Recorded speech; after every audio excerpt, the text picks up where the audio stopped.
Good morning. मैं doctor Sanjeev Kumar Sunshine hospital Gachibowli से बोल रहा हूँ। आज अगर लोगों के घर में कुछ लोग पॉजिटिव पेशेंट्स आ गए हैं और उनको डर लग रहा है कि हम घर में कैसे इलाज करेंगे या हॉस्पिटल जाके एडमिट कराएं और हॉस्पिटल में बेड नहीं मिल रहे हैं, तो घर में इन लोगों का कैसे केयर करना है और कैसे इंतजाम करना है मैं आपको 2 मिनट में दिखाऊंगा। हम अब अपने घर में 3 सेक्शन बनाएंगे। ये है हमारे घर का पहला सेक्शन। पहले सेक्शन में वो लोग रहेंगे जिन लोगों को कोई बुखार, जुकाम या कोरोना के फीचर्स नहीं हैं। जाकर के सब लोग टेस्टें कराने का कोई बेनिफिट नहीं है। जो लोग इन्फेक्टेड नहीं हैं, जिनको बुखार नहीं आ रहा, उनको सिर्फ 2-3 चीज़ों की ज़रूरत है। रोज अपना टेम्परेचर चेक करिए, फ्रीक्वेंट हैंड वॉश करिए, अगर घर में दूसरे से इंटरेक्ट कर रहे हैं तो फेस मास्क का यूज़ करिए और सोशल डिस्टेंसिंग, 1 हाथ की दूरी पे रहिए। इतने दूरी पे रहने पे कोरोना के फैलने का डर ऑलमोस्ट निल होता है। तो वो सब लोग, जो लोग ठीक हैं, जिन लोगों को फीवर नहीं आया है, वो लोग अपने घर के उस सेक्शन में रहेंगे जिस सेक्शन में दूसरे इन्फेक्टेड लोग नहीं हैं। जिनको फीवर आ गया है और जुकाम, बुखार, खांसी हो रही है, वो लोग घर के दूसरे सेक्शन में रहेंगे। और इन दूसरे सेक्शन के अंदर जो लोग नॉर्मल हैं वो उनको डिस्पोजेबल्स में खाने का इंतजाम करेंगे। खाने में क्या खाएंगे? खाने में कोई भी वेजिटेरियन फूड, क्योंकि भूख कम हो जाती है, स्मेल कम हो जाती है, इसको आने में 1 महीना लगता है। इन लोगों को लिक्विड डाइट, सूप्स, जूस या ऐसी चीज़ें जो वो लोग खुद मांग रहे हों, सब अलाउड है। खाने में किसी चीज़ की मनाही नहीं है। आपको इसके अलावा क्या इलाज करना है? इन लोगों को बुखार हो सकता है। बुखार वाले लोगों को आपको बुखार की गोली सुबह, दोपहर, शाम देनी है। अगर बच्चे हैं तो यही गोली आधी हो जाएगी। अगर बिल्कुल खाना नहीं खा रहे तो ORS का सोल्यूशन देना है। कुछ लोगों को vitamin B, vitamin C, vitamin D, मैंने प्रिस्क्रिप्शन अपने व्हाट्सएप स्टेटस पे एक प्रिस्क्रिप्शन डाला हुआ है। इस प्रिस्क्रिप्शन को अगर आप प्रिंट करो तो ये कहता है कि आप पहले तो 1, 2 और 3 विटामिन हैं, अगली 2, एक तो फीवर की और जुकाम, बुखार, खांसी और गले दर्द की दवाइयाँ हैं। ये दवाइयाँ आप लीजिए। इस पर्चे से आप ये सिम्टोमेटिक ट्रीटमेंट कर सकते हैं। नॉर्मली कोरोना वायरस एक नॉर्मल सा, माइल्ड सा वायरस है। 99% लोग इससे ठीक हो जाते हैं और उनको कुछ और चीज़ की ज़रूरत नहीं पड़ती। बट 1% लोग जब बीमार होते हैं तो उनका बुखार बहुत तेज हो जाता है, वो लोग खाना खाना छोड़ देते हैं और उनकी ऑक्सीजन सैचुरेशन कम होने लगती है। हैबत होने पे ऐसे लोगों के लिए घर में हम लोग पल्स ऑक्सीमीटर लेके आते हैं। ये पल्स ऑक्सीमीटर हम पेशेंट्स को रोज लगाएंगे। लगाने के बाद, ये कनेक्ट करने के बाद, एक बटन दबाने से पल्स ऑक्सीमीटर ऑन हो जाता है और ऑन होने पे थोड़ी देर वेट करना है। ये आपको पल्स दिखाने लगता है। जब ये पल्स दिखाएगा तभी उस वैल्यू को मानना है। जब ये वैल्यू आ जाएगी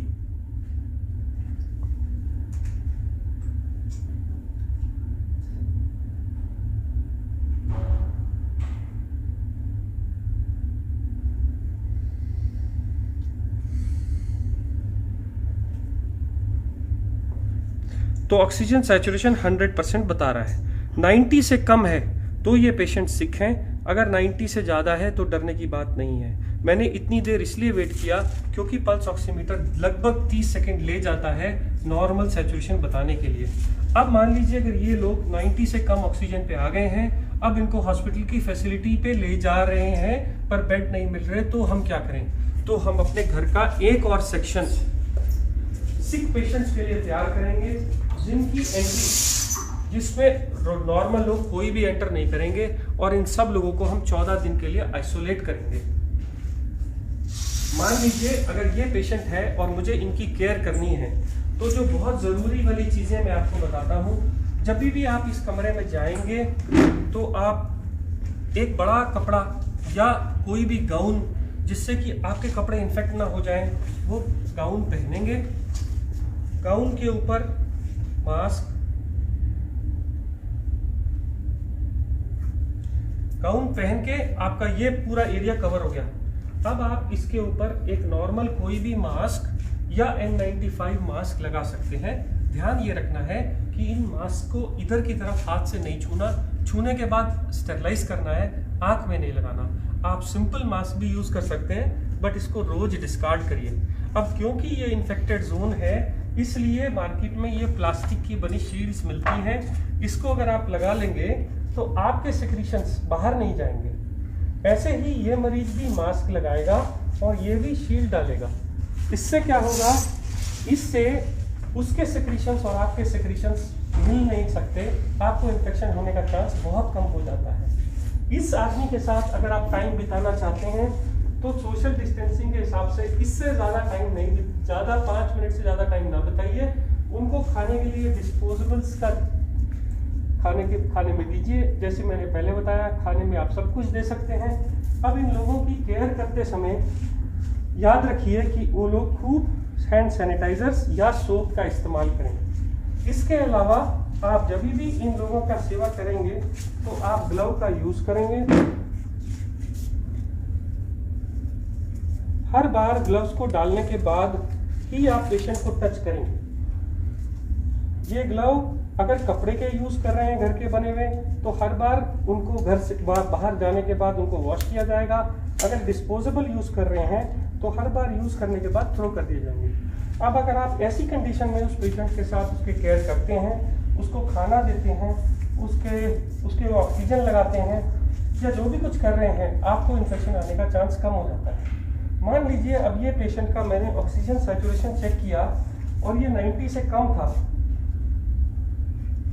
मैंने पल्स ऑक्सीमीटर लगाया और ये पल्स ऑक्सीमीटर लगा के रहने दिया। ये पेशेंट को फीवर भी आ रहा है, इसका ऑक्सीजन भी कम है, तो मैं क्या करूँगा, मैं पल्स ऑक्सीमीटर को लगा ही रहने दूंगा। और ऐसा सिलेंडर मार्केट से मिल जाता है, इसकी रीफिल हो जाता है, 400 रुपये पर रीफिल लेता है, 1 महीना चलता है। इसमें एक नॉब रहती है, ये नॉब को अगर आप ऑन करेंगे तो ये लीटर्स बताता है कितने लीटर पे चल रहा है। 5 लीटर पे जनरली जब भी होता है तो ऐसे छोटे नेजल प्रॉन्ग्स हम पेशेंट को लगा सकते हैं।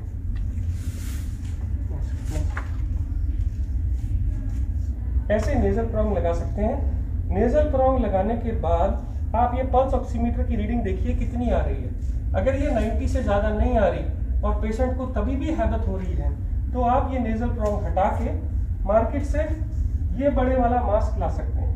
इस मास्क से अगर आप सिलेंडर पे लगाएंगे तो 10 लीटर तक एक पेशेंट को ऑक्सीजन दी जा सकती है। तब आप ऑक्सीजन चेक करिए, 5 मिनट वेट करिए ऑक्सीजन देके। इसके बाद भी अगर ऑक्सीजन इंप्रूव नहीं हो रही तो आपके पास लास्ट ऑप्शन बचती है हाई फ्लो ऑक्सीजन मास्क। ये मास्क के साथ एक गुब्बारा लगा रहता है, इसको जैसे ही हम ऑक्सीजन से कनेक्ट करते हैं तो ये ऑक्सीजन एक्स्ट्रा देता है और इसमें आप 15 लीटर तक ऑक्सीजन भर सकते हैं। ये गुब्बारा भर जाने के बाद जब आप लगाते हैं तो पेशेंट की हैबत या ऑक्सीजन सैचुरेशन इंप्रूव कर जाती है। इसको लगाने के बाद आप सैचुरेशन को देखते जाइए, जब वो 90 से ऊपर हो जाए उसको ऐसे ही रहने दीजिए। दिन में ये लोग मास्क 3 से 4 घंटे लगा सकते हैं और जैसे अगर हैबत होने लगे तो छोटे मास्क पे आ सकते हैं। और अगर हो सके तो सोते वक्त बेड एंड को थोड़ा ऊंचा करके रखिए। अब इस कमरे की सेफ्टी के लिए कि इन्फेक्शन बाहर ना जाए, घर का बना फिनाइल या कोई भी एंटीसेप्टिक सोल्यूशन से घर का पोछा मारिए। अब आप इस कमरे से जब बाहर आने लगे तो आपको सबसे पहला काम क्या करना है, ग्लव उतार के डस्टबिन में फेंक देने हैं और ये गाउन निकाल के आपको बाहर नहीं जाना। आप ये गाउन को हटा के उसी कमरे में छोड़ देंगे, मास्क शील्ड्स उसी कमरे में छोड़ देंगे और हैंड वॉश करके आप पूरा हैंड वॉश करके इस कमरे से बाहर आएंगे। 14 दिन तक अगर इन लोगों की ऐसे ही सेवा करी जाए तो ये लोग इम्प्रूव हो जाते हैं। अब इन लोगों की दवाइयों का क्या, मैंने जैसे पहले बताया था, मैंने अपने व्हाट्सएप स्टेटस पे एक और ट्रीटमेंट डाला है। ये ट्रीटमेंट उन लोगों के लिए है जिनको बेड्स नहीं मिल रहे, हॉस्पिटल फैसिलिटी नहीं है और दवाई देने का और कोई इंतजाम नहीं है। तो आप पुराने ट्रीटमेंट की तरह देखिए, ऊपर मैंने 4 मल्टीविटामिन लिखे हैं, उसके नीचे मैंने भूख लगने का सिरप लिखा है, नीचे हमने जो दवाइयाँ लिखी हैं वो सिम्टोमेटिक इलाज के लिए हैं, जैसे कि डेरिफिलिन, जैसे कि मॉन्टेलुकास्ट मैंने पहले बताई। इसके अलावा जो नीचे आने वाले इंजेक्शन या एंटीबायोटिक्स हैं जो डॉक्टर की गाइडेंस में लेने चाहिए, वो एक तो है डॉक्सीसाइक्लिन, सुबह शाम 5 दिन के लिए 10 गोलियां, ये लोग इतनी देर में इंप्रूव कर जाते हैं। और दूसरे हैं 2 इंजेक्शन एक इंजेक्शन है ब्लड थिनर का, क्योंकि कहा गया है कि ऐसे लोगों को क्लॉट्स बन जाते हैं, इसलिए ये इंजेक्शन सुबह शाम देना है डॉक्टर की गाइडेंस में। और एक स्टेरॉइड का इंजेक्शन 10 रुपए का डेक्सामेथासोन, जो दिन में एक बार लगेगा सुबह। अगर ये इंजेक्शन आपके पास में आपके घर का डॉक्टर लगा देता है तो आपको हॉस्पिटल के खर्चे या हॉस्पिटल के बेड अगर नहीं अवेलेबल है तो भी आप इंतजाम कर सकते हैं। कुछ लोग बोलते हैं हमारे पास इंजेक्शन की कोई भी सहूलियत नहीं है, कोई भी डॉक्टर नहीं आ रहा है। तो मैंने एक ब्लड थिनर एपिक्साबैन और एक स्टेरॉइड ओरल मिथाइल प्रेडनिसोलोन भी रखा है। आप इसको भी प्रिस्क्रिप्शन के हिसाब से प्रिंट करके ले सकते हैं। इतना सेटअप अगर आपके घर में है तो ये आईसीयू का काम करेगा। मैं फिर बोल दूं, आपको sanitiser, face shield, face mask, bed जिसका बैक ऊंचा हो, 3 तरह के फेस मास्क, एक ऑक्सीजन सिलेंडर, घर में फिनाइल, एक कवर, बॉडी कवर जो सेवा कर रहे हैं। मेरा प्रिस्क्रिप्शन जो मेरे स्टेटस पे लगा हुआ है इसको प्रिंट करके रख लीजिए गाइडेंस के लिए, और कुछ दवाइयाँ जो सब उसमें रखी हैं। हर बार ग्लव्स का यूज करिए। ये एक आईसीयू सेटअप है, क्योंकि आज भी कोरोना की कोई स्पेसिफिक दवाई या वैक्सीन आनी है और इससे ज़्यादा ट्रीटमेंट अभी भी आईसीयू में नहीं हो रहा है। बहुत ही एक्सेप्शनल कंडीशन में 2 और दवाइयां हैं जो बगैर आईसीयू सेटअप के नहीं दी जा सकती। ये 99% इलाज हर लोगों तक अगर पहुंच जाए तो वो लोग जिनको मेडिकल सेवा अभी भी उपलब्ध नहीं है वो लोग अपनी सेवा या अपने घर वालों की सेवा कर सकते हैं। मैं doctor Sanjeev Kumar Sunshine hospital से बोल रहा हूँ।